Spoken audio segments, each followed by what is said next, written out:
Story நேரம் Tamil வியூவர்ஸ்க்கு hi. Splendid மேட்சோட 8th எபிசோட்ல என்ன ஆக போகுது அப்படின்னு தான் இன்னைக்கு இந்த வீடியோல பார்க்க போறோம். பாட்டி மறுபடியும் ஊருக்கு கிளம்ப ஆரம்பிக்கிறாங்க. ஜினிஷா கிட்ட நீ வந்து கொஞ்ச நாள் இங்க எவ்வளவு கஷ்டப்பட்டேன்னு சொல்லிட்டு எல்லாத்தையும் நான் கேள்விப்பட்டுட்டு தான் இருக்கேன். சோ ஏதாவது ப்ராப்ளம்னா தனியா அதை தாங்கிக்கணும்னு நினைக்காத, உன் பாட்டி இங்க தான் இருக்கேன். எதுவா இருந்தாலும் எனக்கு லெட்டர் போடு, அம்மா கிட்ட நல்லபடியா நடந்துக்கோ, புரியுதான்னு சொல்லிட்டு பாட்டி அங்க இருந்து கிளம்புறாங்க. ஜினிஷா பிரியவே மனசு இல்லாம பாய் சொல்லிட்டு இருக்கா. இங்க அதுக்குள்ள இந்த துணை மனைவி உள்ள வந்துட்டு ரொம்ப திமிர் புடிச்ச வந்த கிளவி ஒரு துணி அழகா இருந்ததுன்னு சொல்லிட்டு கொஞ்சமா எடுக்கலான்னு போனா அப்படின்னு சைடு கண்ணுல முறைக்கிறா. ரொம்ப திமிர் புடிச்சவதான் அப்படின்னு சொல்ல, மா அந்த பாட்டி கிட்ட வம்பு வச்சுக்காதீங்க, அவங்க அந்த பொண்ணு இருக்காங்கல்ல அதான் ஃபர்ஸ்ட் ஒய்ஃப், அவங்க கூட பரவாயில்ல, ஆனா அந்த பாட்டி செம்மையான ஆளுமா, கொஞ்சம் அவங்க கிட்ட வம்பு வச்சுக்காம இருக்கதான் நல்லதுன்னு சொல்லிட்டு அவ பேச ஆரம்பிக்கிறா. அது எல்லாத்த விட என்னோட இன்ட்ரடக்ஷன் செரிமனி நடக்க போகுது இல்லமா, அதுக்கு எவ்வளவு காசு கொடுப்பாங்களாம் கேட்டு பாத்தீங்களா அப்படின்னு கேட்க, உங்க அம்மா கேட்டு பாத்தாங்க, உங்க அப்பா ஆனா அந்த அளவுக்கு எல்லாம் காசு கொடுக்க முடியாதுன்னு சொல்லிட்டாருன்னு சொல்ல, ஆனா ஜினிஷாக்கு மட்டும் அவ்வளவு கிராண்டா நடந்தது, எனக்கு ஏன் நடக்க கூடாது அப்படின்னு மறுபடியும் கூலா கேட்க ஆரம்பிக்கிறா. அதுக்கு உங்க ஜினிஷாக்கு ப்ரோக்ராம் பண்ணது ஃபுல்லா பாட்டி அவங்க காசை போட்டு கிராண்டா பண்ணாங்க, ஆனா உனக்கு உங்க அப்பா காசே எடுக்க மாட்டான் போலன்னு சொல்லிட்டு இங்க துணை மனைவி கத்திக்கிட்டு இருக்கா. கூலா ரொம்ப கடுப்புல வெளியே வந்துட்டு இருக்கா. ஜினிஷாக்கு மட்டும் அவ்வளவு கிராண்டா நடந்தது, எங்க பாட்டி தாத்தாவை எதிர்த்து என் அம்மா கல்யாணம் பண்ணிட்டு வந்ததுக்கு எனக்கு கிராண்டா ஃபங்க்ஷன் கூட நடக்காதா, அவ முன்னாடி நான் தலை குனிஞ்சு நிக்கணுமா அப்படின்னு கூலா டென்ஷன் ஆயிட்டு இருக்கா. கரெக்டா அப்பதான் ஈஷியனோட வீட்டு வேலைக்கார ஒரு கவர் ஒண்ணு கொண்டு வந்து உள்ள கொடுத்துருங்க அப்படின்னு சொல்லிட்டு கொடுத்துட்டு போறான். கூலா இத பாத்துடுறா. நேரா அவனை கூப்பிட்டு, இது என்னது, ஜின்ஷா அக்காக்கு கொடுக்க வேண்டியதானே, ஏண்ட கொடுங்க, வாசல்ல ஒரு காவலர் தான் இருக்காரு, நீங்க பாத்துக்கோங்க, நான் உள்ள போய் கொடுத்துட்டேன் அப்படின்னு அந்த லெட்டரை வாங்குறா. அதுல இந்த பிரிட்ஜ்ல 9 மணிக்கு பாக்கலாம் அப்படின்னு சொல்லிட்டு ஈஷியன் எழுதி வச்சிட்டு இருக்கான். இந்த 2 பேத்துக்குள்ள என்ன நடக்குது, எதுக்காக இவங்க போய் பாக்கணும் அப்படின்னு சொல்லிட்டு கூலா கடுப்பாகுறா. லெட்டரை கொடுக்காமலே ஸ்கிப் பண்ணிடுறா. இங்க ஜின்ஷாவோட அம்மா கூப்பிடுறாங்கன்னு ஜின்ஷா போறா.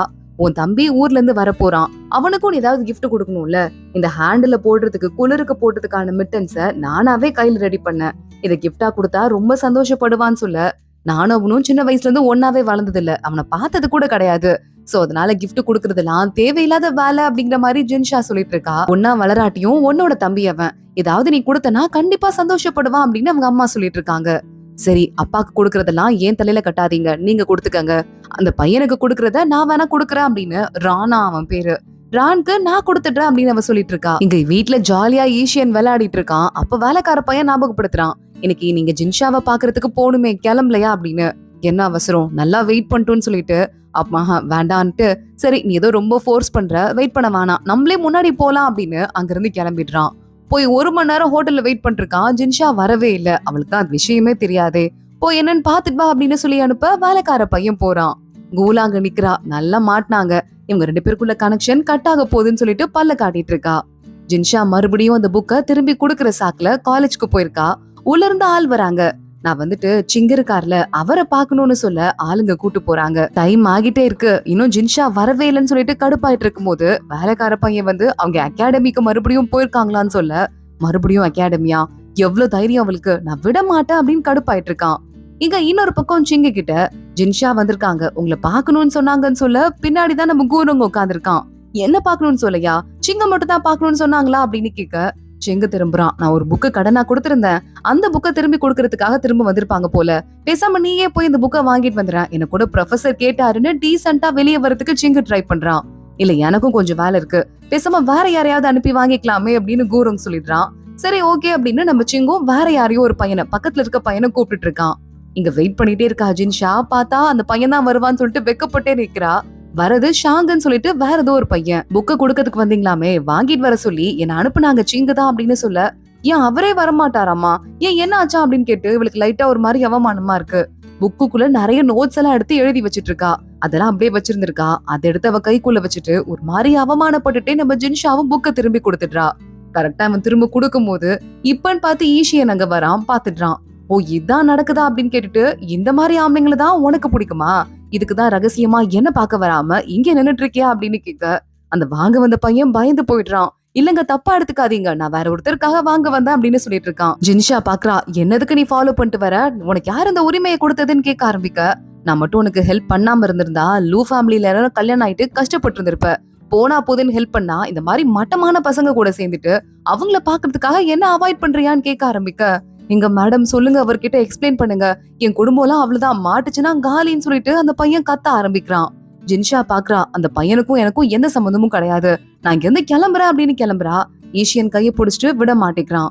அந்த பையனை பார்த்து நான் ஒன்னே ஒண்ணு சொல்லவாப்பா, நீ கஷ்டப்பட்டு படிக்கிற, எக்ஸாம் எழுதி பாஸ் ஆகி கவர்மெண்ட்ல வேலை பாக்குற, ஆனா உனக்கு என் இடத்துல என்னோட வீட்டுல வேலை குடுக்கறேன் அப்படின்னு சொன்னா உனக்கு ஓகேவான்னு கேட்க எவ்வளவு திமிர் இருந்தா அப்பெல்லாம் கேப்பன்னு சொல்லிட்டு ஜின்ஷா கத்த ஆரம்பிக்கிறா. ஆனா அந்த பையன் கால்ல விழுந்துடுறான், கண்டிப்பா அந்த வேலையை நான் ஏத்துக்கிறேன்னு. ஜின்ஷா ஏங்க இப்படி எல்லாம் பண்றீங்கன்னு அவ ஒரு பக்கம் கேட்க ஆரம்பிக்க, இல்லங்க நான் பாஸ் ஆனதே ஒரு அதிர்ஷ்டத்துலதான், கண்டிப்பா எனக்கு கவர்மெண்ட் வேலை கிடைக்குங்கிற நம்பிக்கையே இல்ல, ஆனா ஈஷியன் மாதிரி ஒரு பெரிய ஃபேமிலியில எனக்கு வேலை கிடைச்சிருச்சுன்னா அதுவே எனக்கு போதும், அதுக்கு மேல எனக்கு எந்த பிரச்சனையும் வராதுன்னு சொல்லிட்டு கால்ல விழுந்துட்டு இருக்கான். ஓ அப்படியா, நீ இவ்வளவு தூரம் ஹாப்பியா இருப்பியா? ஆனா நான் சும்மா தான்ப்பா சொன்னேன், எங்க வீட்ல உனக்கு இந்த வேலை கிடையாது, ஆபீஸ்ல வேலை இருக்குன்னு சொன்னேன்ல, அது சும்மா ஜோக்குன்னு சொல்லிட்டு இத பார்த்து ஈஷியன் சொல்ல அந்த பையனுக்கு ஒரு மாதிரி நெஞ்சே வலிக்கிற மாதிரி இருக்கு. ஜின்ஷா பாக்குறா, உனக்கெல்லாம் மனசாட்சியே இல்லையான்னு கேக்குறா. உனக்கு ஆளுங்க எப்படி மாறுவாங்க, யார்கிட்ட பழகணும்னு சொல்லிட்டு வெளியே காட்டுறதுக்காக தான் இந்த மாதிரி ஒரு பாடத்தை நடத்திருக்கேன், ஓகேவா நம்ம ஜின்ஷாட்ட கேட்டுட்டு இருக்க. பாவம் அந்த பையன் ரொம்ப அஃபெக்ட் ஆயிட்டான் போல, அதிர்ச்சியில வாயிலிருந்து அவனுக்கு ரத்தமா துப்பி டக்குன்னு மயங்கி விழுந்துடுறான். இத பாத்துட்டு ஈஷியனே லேசா பயந்து போயிடுறான். ஜின்ஷா பாக்குறா, அவனை பயங்கரமா முறைக்க ஆரம்பிக்கிறா. இந்த விஷயம் அங்க உள்ள நம்ம சிங்குக்கு கூரோங்குக்குன்னு எல்லாருக்கும் தெரியுது, வெளியே ஓடி வந்துட்டு இருக்காங்க. அதுக்குள்ள ஜின்ஷா ஒரு பாடமே எடுத்துட்டு இருக்கா. இங்க பாரு, இந்த மாதிரி ஒரு சின்ன வார்த்தை சாதாரணமான குடும்பத்தை சேர்ந்த அவங்களுக்கு எல்லாம் ஒரு பெருசு, அவங்க இதுல ரத்த வாந்தி எடுக்கிறது இல்ல, இறந்து போறதுக்கு கூட வாய்ப்பு இருக்கு, ஆனா உனக்கு எப்படி இந்த கஷ்டம் தெரியும், உனக்குன்னு சொல்லிட்டு செய்யறதுக்கு எந்த வேலையும் கிடையாது. யாரா இருந்தாலும் இந்த ஊர்ல பிறந்தவங்க ஒண்ணு களத்துல இறங்கி வேலை செய்யறாங்க, இல்ல போர்க்காலத்துல சண்டை போட்டுட்டு இருக்காங்க, இல்ல படிச்சு நாட்டுக்கு நல்லது செய்யறாங்க. ஆனா நீ எதுவுமே செய்யாம உன் பழைய குடும்பத்துல செஞ்ச சாதனையை வச்சு ஜாலியா சோம்பேறியா வாழ்ந்துட்டு இருக்க உனக்கு புரியாதுதான் சொல்லிட்டு பேசிடுறா. உடனே பயங்கரமா கோவம் ஆயிட்டு ஈஷியன் கையிலேயே ஒரு சாட்டை ஒண்ணு வச்சிட்டு இருப்பான் போல, அதை எடுத்து நம்ம ஜின்ஷா தடுக்கிறதுக்கு வரா. அவ கையிலேயே சாட்டை சுரீர்னு பட்டுருது. அவ இந்த நோட்ஸ் எல்லாம் எழுதி வச்சிட்டு இருந்தால அதெல்லாம் கீழே விழுந்துருது. அதுக்குள்ள அந்த இடத்துக்கு சிங்கு வரான். இது படிக்கிற இடம், என்ன பண்ணிட்டு இருக்கீங்க நடுவுல போய் தடுத்து நிறுத்துறான். ஜின்ஷா பாக்குறா, அவன்கிட்ட யாரும் பேசாதீங்க, சரியான பைத்தியக்காரன், இங்க இருந்து கிளம்பட்டும்னு சொல்லிட்டு கைய புடிச்சிட்டு அங்க இருந்து போயிடுறா. இவ்வளவு அடிச்சது ஈஷியனுக்கே கொஞ்சம் ஷாக்கா தான் இருக்கு. கில்ட்ல அவனும் அமைதியா போயிடுறான். அங்க பார்த்தா நிறைய லெட்டர்ஸ் எல்லாம் கீழே விழுந்தது இல்ல, நம்ம ஜின்ஷா எழுதுனது, அது எல்லாமே சிங்கு கையில கிடைக்குது. அதை எடுத்து பார்த்துட்டு பத்திரமா அவன் வச்சுக்கிறான். இங்க தனியா போய் நின்னுட்டு யோசிச்சு யோசிச்சு பாத்துட்டு இருக்கான் ஈஷியன். ரொம்ப கடுப்பா இருக்கு அவனுக்கு. எல்லா கோவத்தையும் கண்ட்ரோல் பண்ணிட்டு என்ன பைத்தியக்காரன் சொல்லிட்டான்ட்டு அங்க இருந்து கிளம்பி போயிட்டு இருக்கான். இங்க இந்த ரான் அப்படின்னு சொல்லிட்டு ஜின்ஷாவோட ஃபேமிலி தம்பின்னு சொன்னாங்கல்ல, அந்த பையன் வந்துட்டு இருக்கான். இன்னும் எனக்கு 150 காசு மட்டும் தான் குறையுது, ஒரு ரவுண்ட் பண்ணி 200 வெள்ளி காசுன்னு கூட வச்சுக்கோ, ஒன்னும் பிரச்சனை இல்ல, பெரிய அக்கா இருக்கால அவகிட்ட போய் வாங்கிடலான்னு சொல்ல. ஆனா அவங்களும் நீங்களும் ஒன்னாவே வளரல, அவங்க எப்படி காசு கொடுப்பாங்களான்னு கேட்க, அதுக்குதான் கஷ்டப்பட்டு 5 காசு செலவு பண்ணி ஒரு வளையல் ஒண்ண வாங்கியிருக்கேன் தேடி கண்டுபிடிச்சு, அது கொடுத்து ஐஸ் போட வேண்டியதான்ட்டு இவன் ஒரு பக்கம் உள்ள போயிட்டு இருக்கான். ஜின்ஷா கையை புடிச்சிட்டே வலியோட வந்துட்டு இருக்கா. உங்களை தம்பி வந்திருக்கான்னு சொல்லிட்டு மெயின் இடத்துக்கு கூப்பிட்டு இருக்காங்கன்னு சொல்ல, இந்த மாச கடைசியில தான் வருவான்னு சொன்னாங்க, அதுக்குள்ள வந்துட்டானான்னு சொல்லிட்டு ஜின்ஷாவும் கிளம்புறா. எங்க ஜின்ஷாவோட அம்மா, என்னடா இழைச்சு போயிட்ட, நல்லா சாப்பிடணும், உடம்ப தேத்தணும்னு சொல்லிட்டு இருக்காங்க. ஜின்ஷா கூலா 2 பேரும் உள்ள போறாங்க. பெருசா வளர்ந்துட்ட, அழகாயிட்டேன்னு சொல்லிட்டு ஜின்ஷா சொல்றா. அக்கா நீங்களும் அப்படிதான் பெயிண்டிங்ல இருந்து இறங்கி வந்த மாதிரி இருக்கீங்கன்னு சொல்லிட்டு இருக்கான். உடனே கிஃப்ட் எல்லாம் வாங்கிட்டு வந்திருக்கேன், உங்களுக்கு நான் கொடுக்க போறேன் அப்படின்னு அவன் பேசும்போதே, மாச கடைசியில தானே வருவேன்னு சொன்னேன்னு சொல்லிட்டு ஜின்ஷா கேக்குறா. லெட்டர்ல நான் கூலாக்கா எழுதி இருந்தேன்னு சொல்லிட்டு, ஏண்டா நீ எனக்கு மட்டும் தான் சொன்னியா, நீ பெரிய அக்காக்கும் சொல்லிருப்பேன்னு நினைச்சேன் அப்படின்னு கூலா வேற குத்தி காட்டுறா. இருக்கட்டும் பரவாயில்ல, யாருக்கோ ஒருத்தங்களுக்கு விஷயம் சொன்னா சரின்னு சொல்லிட்டு ஜின்ஷா சமாளிக்கிறா. கிஃப்ட் குடுக்கறேன் அப்படிங்கிற பேர்ல ஒரு வளையல் ஒண்ண ஜின்ஷாக்கு வாங்கிட்டு வந்திருக்கான், அதை கொடுத்துடுறான். அழகா இருக்கு அப்படின்னு ஜின்ஷாவும் சொல்றா. ஆனா அந்த பக்கத்துல இருக்க கூலாக்கு அவனே கார்வ் பண்ண ஒரு பொருளை கொண்டு வந்து கிஃப்டா குடுக்கறான். என்னடா இது ஒரு கிஃப்டா அப்படிங்கிற மாதிரி இவ பாத்துட்டு, பரவாயில்ல உன் கையால பண்ணிருக்க, அழகா இருக்குன்னு சொல்லிட்டு கூலாவும் சமாளிக்கிறா. நான் கூட கிஃப்ட் கொண்டு வந்திருக்கேன் அப்படின்னு ஜின்ஷா அவங்க அம்மா கொடுத்தாங்கல்ல அதே கிஃப்ட் எடுத்து கொடுக்க, ஹேண்ட் மிட்டன்ஸா, ஹேண்ட் வார்மரா, நல்லா இருக்குக்கான்னு சொல்லிட்டு அவன் மூஞ்சே செத்துருது. ஏதோ கோல்டு எல்லாம் கொடுப்பாங்க, அதை வித்து காசு மாத்திக்கலாம் நினைச்சிருக்கான். ஆனா அதை பார்த்து பயங்கரமா அப்செட் ஆயிடுறான். அடுத்து நம்ம ஜின்ஷா பாக்குறா, இந்த பெயிண்டிங்க போய் கொடுக்கலாம். அந்த ஹேண்ட் மிட்டன்ஸ கொடுத்தோன்னு அவன் முகமே மாறி போயிடுச்சு. இத குடுக்கலாம் அப்படின்னு சொல்லிட்டு இருக்கா. ஆனா அவன் கூலா கூட தான் க்ளோஸா இருக்கான். பார்த்து கிஃப்ட் கையால செஞ்சு கொண்டு வந்திருக்கான். அது மட்டும் இல்லாம அவளுக்கு தான் லெட்டர் எல்லாம் போடுறான்னு சொல்ல, பரவாயில்ல நாங்க 2 பேரும் ஒன்னா வளரல, எனக்கே அவன் கிட்ட அந்த அளவுக்கு க்ளோஸ்னஸ் ஃபீல் பண்ண முடியலன்னு அங்க இருந்து நம்ம ஜின்ஷா கிளம்பி போயிட்டு இருக்கா.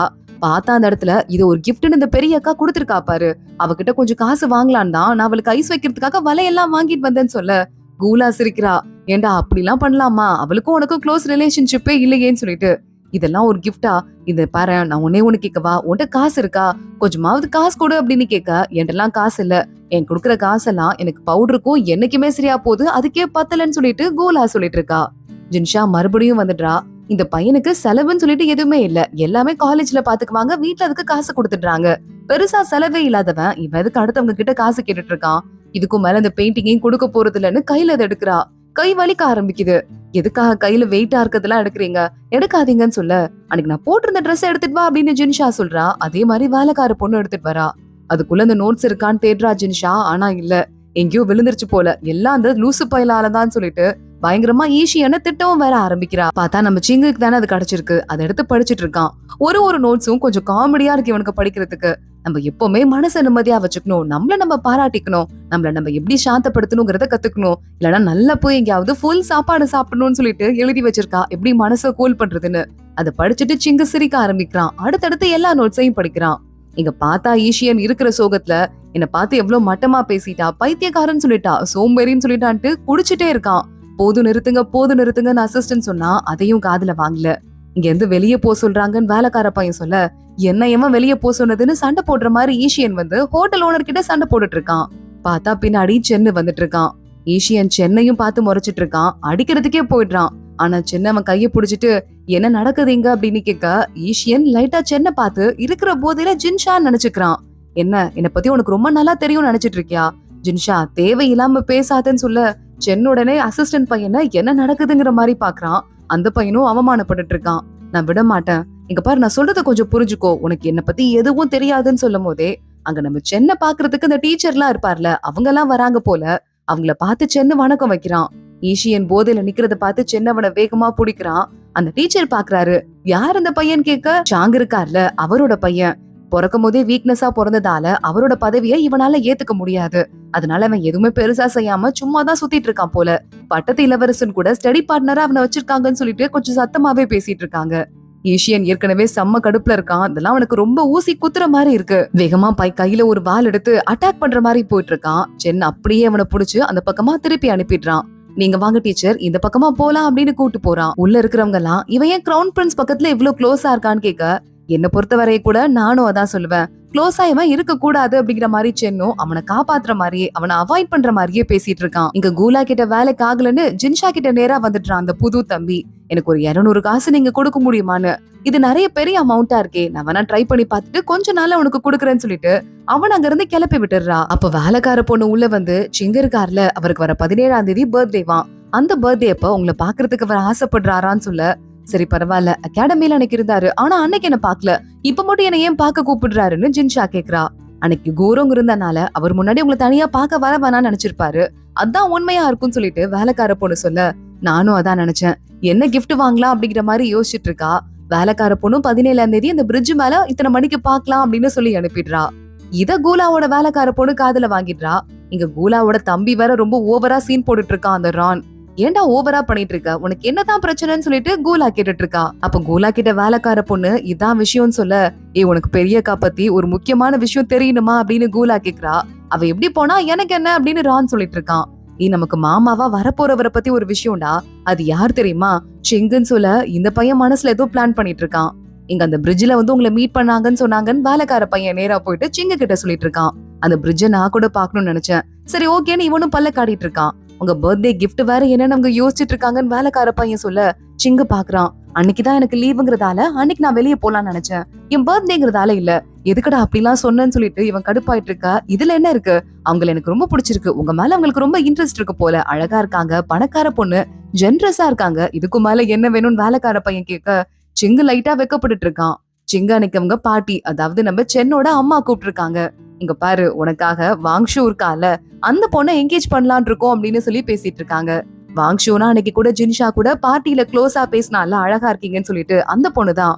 இல்ல இத பத்தி எதுவா இருந்தாலும் அங்கிள்கிட்ட, சென்ன அங்கிள் கிட்ட கேட்டுருங்கன்னு சொல்ல, அவன் தான் அந்த பொண்ணை பார்த்து கொடுத்ததே, நல்ல பொண்ணுடா, தங்கமான பொண்ணு, அந்த குடும்பமும் பரம்பரையா இங்க வந்து ராஜாக்கு சேவகம் பண்ணிட்டு இருக்காங்க, ரொம்ப பெரிய ஃபேமிலியா இல்லாம இருக்கலாம்னு சொல்ல, சிங்கானா மனசுக்குள்ள அப்படியே குழம்ப ஆரம்பிக்கிறான். இன்னொரு பக்கம் ஓவரா குடிச்சிட்டு மல்லாந்த மறுபடியும் ஈஷியன் எந்திரிக்கிறான். அவங்க அம்மா வராங்க. அப்பாட்ட ராஜாட்ட பேசியாச்சு. உனக்கு இதுக்கும் மேல கிரவுன் பிரின்ஸ் கூட எந்த வேலையும் கிடையாது. நீ ஒழுங்கா வீட்ல இருந்து ரெஸ்ட் எடு. உன் அக்கா வீட்டுக்கு ஒன்னு அனுப்ப போறேன். அங்க போய் ரெஸ்ட் எடுக்கிறது தான் உன்னோட வேலைன்னு சொல்ல அப்பா ராஜாட்ட பேசிட்டாரா? என்ன நினைச்சிட்டு இருக்கீங்க? என்ன கேட்காம ஏன் முடிவு பண்ணீங்கன்னு சொல்லிட்டு ஈஷியன் கத்த ஆரம்பிக்கிறான். வாய் மூடு, சென்னு உங்க அப்பாவை பாக்குறதுக்கு வீட்டுக்கு வந்திருக்காரு. கொஞ்ச நேரம் அமைதியா இருன்னு சொல்ல எல்லாம் அந்த சென்னோட வேலைதான் அப்படின்னு இவனுக்கு நல்லா தெரியுது. இவன் வேகமா கோச்சிட்டு அங்க இருந்து வெளியே போயிட்டு இருக்கான். சென்னங்க ஆப்போசிட்ல வந்துட்டு இருக்கான். 2 பேரும் ஒருத்தங்க பாத்துக்கிறாங்க.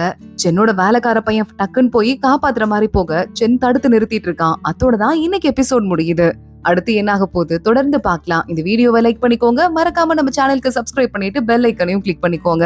அடுத்த வீடியோல பார்க்கலாம். அது வரைய பாய்.